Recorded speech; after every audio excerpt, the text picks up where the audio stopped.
بھی کچھ دن پہلے ہی ایک صاحب آئے تو وہ کلینک پہ بیٹھے تو اٹھنے لگے تو مجھے کہتے ہیں کہ مجھے لگتا ہے میں مر جاؤں گا. تو میں نے انہوں نے کہا کہ وقت سے پہلے نہیں جا سکتے, جو مرضی کر لیں. اور اللہ تو وہ انصاف کرنے والا ہے جو سانسیں بھی گن کے دیتا ہے. تو اپنی سانسیں پوری کر کے سب نے واپس جانا ہے. اور یہ جو موت کا ڈر ہے نا, اس کو اوور کم ایک ہی طریقے سے کیا جا سکتا ہے. سرکار کا ایک بڑا پیارا فقرہ ہے کہ فضل یہ نہیں ہے کہ انسان موت سے بچ جائے, فضل یہ ہے کہ موت آسان ہو جائے. خوشی سے موت کو خوشی سے قبول کرنے کا نام اللہ کا فضل ہے.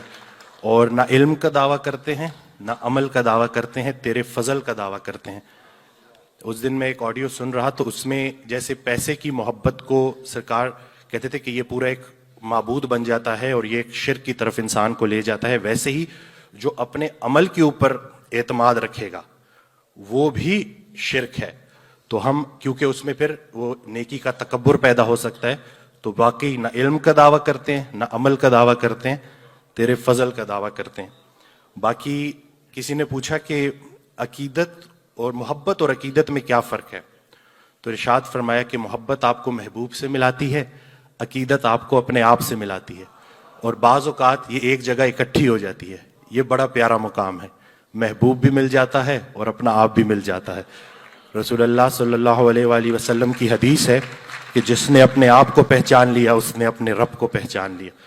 تو میں تو اتنا ہی بولوں گا کہ وہ جو سرکار کا ایک جملہ ہے کہ پریشانی حالات کی وجہ سے نہیں خیالات کی وجہ سے ہوتی ہے, تو یہ بالکل حقیقت ہے کہ خیال کی اصلاح ہو جائے. خیال کو لطیف کرنا ہے, اتنا لطیف کرنا ہے, اتنا لطیف کرنا ہے کہ یا لطیفو ہو جائے. تو ایک سوال پوچھا گیا آج کل, آج نوجوان بھی بیٹھے ہوئے ہیں, تو یہ سوال پوچھا گیا کہ ہر انسان کو نا اللہ تعالیٰ نے کسی مقصد کے لیے پیدا کیا, ہنر کیسے دریافت کریں. تو انہوں نے ارشاد فرمایا کہ ہنر تو دریافت ہوتا رہے گا, وہ سامنے آ ہی جائے گا. آپ نے بس دو کام کرنے ہیں, ایک اپنی نیت کی اصلاح کرنی ہے اور ایک اطاعت کرنی ہے. اللہ کی اطاعت سمجھ نہیں آتی تو ماں باپ کی اطاعت کرو, اساتذہ کی اطاعت کرو, کیونکہ جتنا علم اطاعت سے ملتا ہے اتنا کسی کتاب سے نہیں ملتا. تو اللہ ہماری نسبت قائم رکھے. وہ میرے ایک بڑا محبت دکھاتے ہیں, تو جب بھی مجھے ملتے ہیں تو وہ ایک شعر پڑھتے ہیں, وہ میں یہیں پڑھوں گا کہ جو مجھے دیکھتا ہے نام تیرا لیتا ہے, میں تو خاموش ہوں نسبت میری خاموش نہیں. اور میں کچھ ایک ایڈ کرنا چاہوں گا کہ ہم جو ڈاکٹرز ہیں نا وہ صرف جسم پہ فوکس کر رہے ہیں, اس لیے وہ بیماریوں کے خلاف جو جنگ ہے وہ ہم ہار رہے ہیں. حقیقت میں ہم روح اور جسم کی کمبینیشن ہے, تو دونوں کا بیلنس میں ہونا بہت زیادہ ضروری ہے. اور بڑی خوش نصیبی ہے ہماری کہ اللہ نے ہمیں پاکستان دیا, اور پھر حضرت واصف علی واصف رحمۃ اللہ علیہ جیسے انسان کہ جن کی کتابیں جو ہے ہمارے لیے امانت ہیں, اور ان کی آڈیوز بھی جو ہے ایک صدقہ کے طور پہ موجود ہیں, اویلیبل ہیں.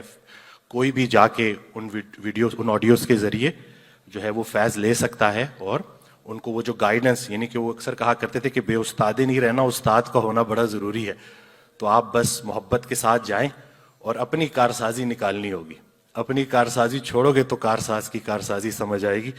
تو بس سرنڈر کرنا ہے, اور پھر دیکھیں کہ کس طرح سے زندگی نثر سے نظم میں داخل ہو جائے گی, اور سب کچھ جو ہے وہ بدل جائے گا. خیال بدل جائے تو منظر بدل جاتا ہے. تو آپ کا شکریہ کہ آپ نے مجھے سنا, اور بس میں یہی دعا کروں گا کہ یا اللہ ہمارے وہ مسائل حل فرما. یہ میری دعا نہیں ہے, سرکار کی دعا ہے. یا اللہ ہمارے وہ مسائل حل فرما جن کا ہمیں علم ہے, اور وہ مسائل بھی حل فرما جن کا ہمیں علم نہیں ہے. شکریہ.